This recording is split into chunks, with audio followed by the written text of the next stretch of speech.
Hi everyone, Phil Gregory here from Peak District SEO.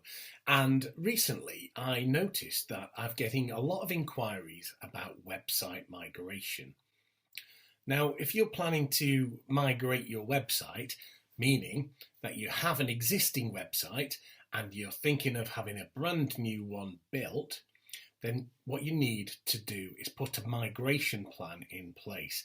This is really important to make sure that any standing that you've got already on Google and the other search engines isn't lost when you switch to your new website.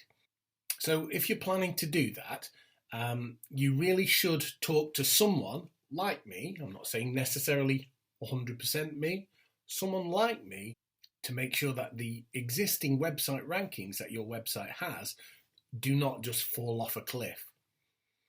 Obviously, I can explain this in much more detail if we were to talk on a phone or arrange a meeting. But if you are thinking about migrating your website, do please get in touch.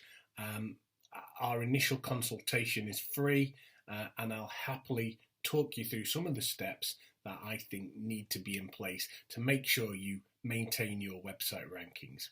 Okay, have a great day, guys. Bye bye.